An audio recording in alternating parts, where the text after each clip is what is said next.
ఓం నారాయణ ఆదినారాయణ. అవధూత స్వామి అద్భుత చరిత్ర. భగవాన్ శ్రీ వెంకయ్య స్వామి దివ్య చరితామృతం. రచనా సేకరణ శ్రీ మద్దూరు శ్రీనివాసులు గారు. ప్రచురణ భగవాన్ శ్రీ వెంకయ్య స్వామి ఆశ్రమము, గొలగమూడి. గాత్రం గంటి రేవతి. పర్యవేక్షణ మండవ రవికాంత్. అధ్యాయం 5. అవధూత లీలలు. 3వ భాగం.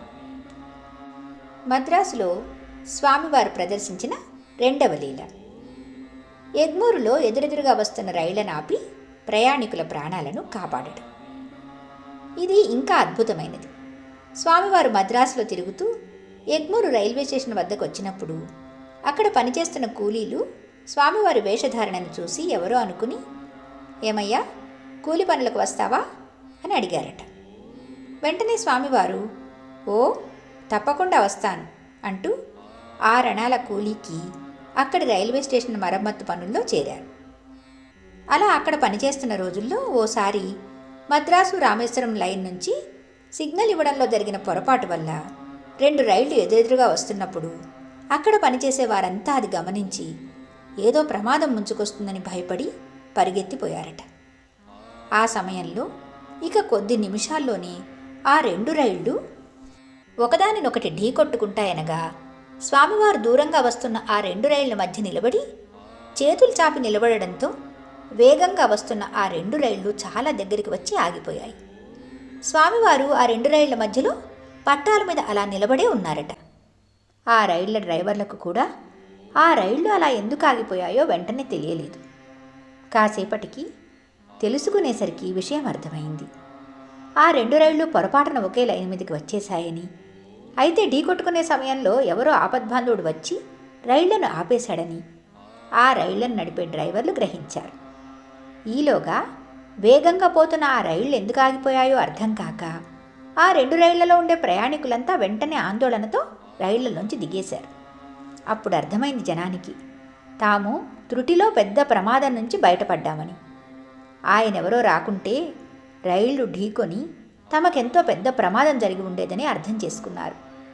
అయితే తమను రక్షించిన ఆ మహానుభావుడు తమకెదురుగానే అమాయకంగా చేతులూపుతూ నిల్చొనున్నాడు. ఆ జనమంతా స్వామివారిని ఆపద్బాంధవుడంటూ, సాక్షాత్తు భగవంతుడేనంటూ వేనోళ్ల పొగడుతూ తన వద్దకు వస్తుండడం చూసి స్వామివారు ఏమీ తెలియని అమాయకునిలా, పిచ్చివానిలా నటిస్తూ వారి మధ్యలోంచే పరిగెత్తిపోయారు. వందలాది మంది ప్రయాణిస్తున్న ఆ రైళ్లు ఢీకొని ఉంటే ఎంత పెద్ద ప్రమాదం జరిగి ఉండేదో కదా. అంతటి ఘోర ప్రమాదం జరగకుండా కాపాడిన అవధూత భగవాన్ శ్రీ వెంకయ్య స్వామి వారి ఈ మహిమ అప్పట్లో మద్రాసులో ఎంతగా మారుమ్రోగి ఉంటుందో, తమిళనాడు ప్రాంతం అంతటా ఎంతగా సంచలనం కలిగించి ఉంటుందో మనం ఊహించుకోవచ్చు. ఇప్పటికీ స్వామివారి ఆరాధనోత్సవాలకి తమిళనాడు నుంచి పెద్ద సంఖ్యలో గొలగమూడికి తరలి వస్తున్నారంటే ఇదంతా ఆ అవధూత స్వామి మహిమే తప్ప మరొకటి కాదు. తమిళనాడులోని అనేక ప్రాంతాల్లో భక్తులకు స్వామివారు తన మహిమలను, లీలలను ప్రదర్శించి ఉండటం వల్లే అక్కడ కూడా స్వామివారికి లెక్కలేనంత మంది భక్తులు నేటికీ ఉన్నారు. ఈ సందర్భంలో ఇక్కడ మరో ముఖ్యమైన విషయం ఉంది.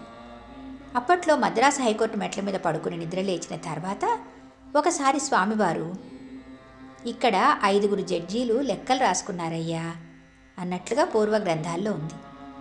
ఈ మాటను కూడా లోతుగా ఆలోచిస్తే తమిళనాడు నుంచి మన రాష్ట్రం విడిపోయాక ఆ తర్వాత ఇటీవలి కాలంలో గొలగమూడిలోని శ్రీ వెంకయ్య స్వామి వారి ఆశ్రమ నిర్వహణ అంతా మన ఆంధ్రప్రదేశ్ హైకోర్టు పరిధిలోకి రావడం, గొలగమూడి ఆశ్రమానికి గతంలో ఎప్పుడూ లేనంతగా అభివృద్ధి జరుగుతుండడం, ఈ అత్యద్భుతమైన అభివృద్ధి అంతా కూడా ఇప్పుడు హైకోర్టు వారి సూచనల మేరకే జరుగుతుండడం చూస్తుంటే ఇదంతా అవధూత శ్రీ వెంకయ్య స్వామి వారికి ముందుగానే తెలిసి ఉంటుందని అనుకోవచ్చు.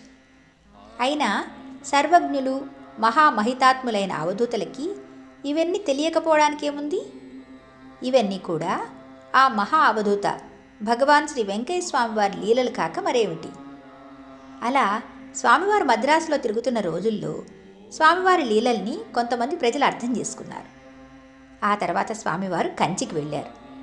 అక్కడ శ్రీ వరదరాజస్వామిని దర్శించుకొని అక్కడ కొన్నాళ్ళు ఉన్నారు. స్వామివారి బంధువులు కొంతమంది స్వామివారిని చూసి అవధూతగా గుర్తించి తాము ఉంటున్న రాజపద్మాపురానికి తీసుకువెళ్ళి అక్కడ శ్రీ నరసింహస్వామివారి దేవస్థానానికి స్వామివారి చేతనే విగ్రహ ప్రతిష్ఠ చేయించారు. రాజపద్మాపురంలో స్వామివారి చెల్లెలు మంగమ్మ కూడా ఉండేవారు. స్వామివారు అలా చెల్లెలి ఇంట్లో కొద్ది రోజులు ఉన్నారు కూడా. స్వామివారిని ఆ గ్రామ ప్రజలు సాక్షాత్తు భగవత్ స్వరూపినిగా భావించి ఎంతో భక్తితో పూజలు చేసేందుకు ప్రయత్నించేవారు. అయితే స్వామివారికి అవేవి నచ్చేది కాదు. అలాంటి గౌరవాలు సన్మానాల పట్ల విముఖతతో స్వామివారు మెల్లిగా అక్కడి నుంచి ఎవరికీ చెప్పకుండా వెళ్ళిపోయారు. రాజపద్మాపురం నుంచి తిరుపతి కొండ ప్రాంతాలకు వచ్చి అక్కడి అడవుల్లోనూ, ఆ తర్వాత కొంతకాలం శ్రీశైలం భద్రాచలం అడవుల్లోనూ స్వామివారు ఒక్కరే కాలినడకన చిత్తం వచ్చిన రీతిగా తిరుగుతుండేవారు. అలా తిరుగుతూ తిరుగుతూ ఆ తర్వాత కొంతకాలానికి నెల్లూరు జిల్లాకొచ్చారు. నెల్లూరు జిల్లాలో మొదట దుత్తలూరు గ్రామానికి సమీపంలో ఉన్న లక్ష్మీపురం అనే కుగ్రామంలో మరికొంతమంది సాధువులతో కలిసి కొంతకాలం ఉన్నారు. ఇక అక్కడి నుంచి స్వామివారు ఒక్కరే నెల్లూరు జిల్లాలోని అనేక గ్రామాల్లో తిరగడం ప్రారంభించారు. ఒక రకంగా చెప్పాలంటే స్వామివారి దైనందిన జీవితం ఇక్కడి నుంచి మరో మలుపు తిరిగినట్లు భావించవచ్చు.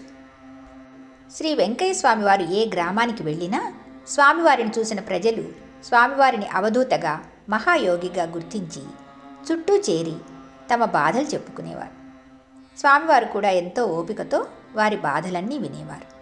అంతేకాదు, ఆ బాధలు తొలగేందుకు ఏమి చేయాలో వారికి చెప్పేవారు. తీవ్రమైన వ్యాధుల నుంచి, బాధల నుంచి, ఆపదల నుంచి స్వామివారు ప్రజలను కాపాడుతుండేవారు. తన వద్దకు వచ్చిన భక్తులతో స్వామివారు బాగా మాట్లాడడం ప్రారంభించారు. అలా శ్రీ వెంకయ్య స్వామివారితో అనేక గ్రామాల ప్రజలకు అనుబంధం ఏర్పడింది. స్వామివారు చెప్పింది చెప్పినట్లు జరుగుతుండడంతో వారిలో స్వామివారి పట్ల ఎనలేని భక్తి కుదిరింది. వెంకయ్య స్వామివారికి తమ బాధలు చెప్పుకుంటే ఆ బాధలు ఇట్టే తీరిపోతుండడాన్ని అందరూ విచిత్రంగా చెప్పుకునేవారు. అనేక మంది భక్తజనం స్వామివారిని గట్టిగా విశ్వసించి స్వామివారి అనుగ్రహాశిస్సులను పొందేవారు. అయితే స్వామివారు ఏ గ్రామంలోనైనా సరే ఎక్కువ రోజులు ఉండేవారు కాదు. కొద్ది రోజులుండి మరో చోటికి కదిలిపోయేవారు.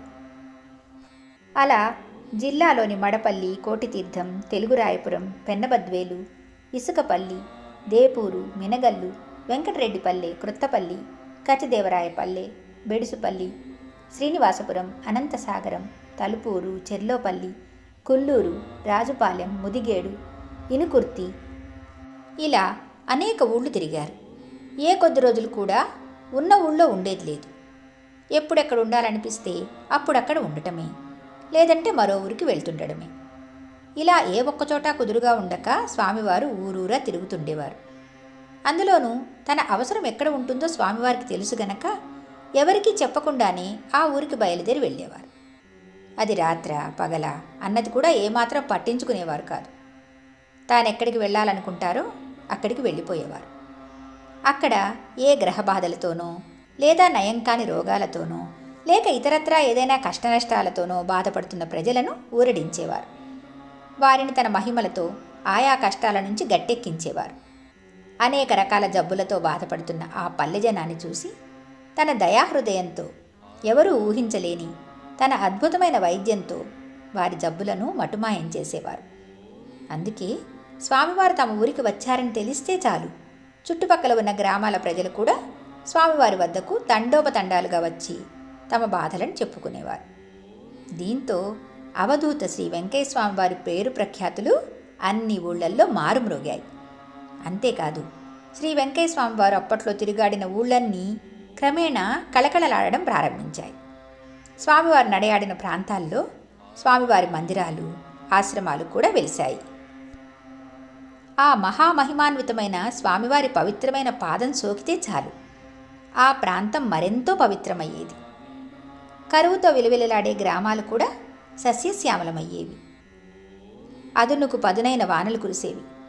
పంట పొలాలు బాగా పండి అన్నదాతలంతా అన్నానికి లోటు లేకుండా ఉండేవారు.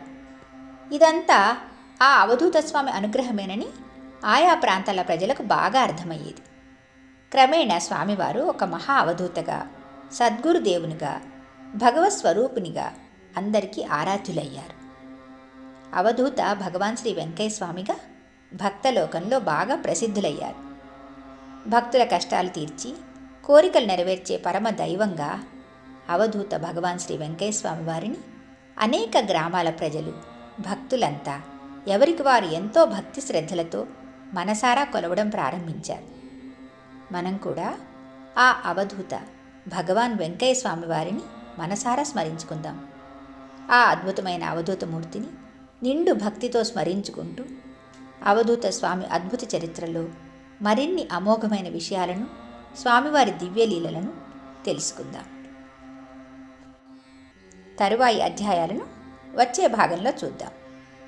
భగవాన్ శ్రీ శ్రీ శ్రీ గొలగముడి వెంకయ్య స్వామి మహారాజుకి జై. ఓం నారాయణ. ఆది నారాయణ.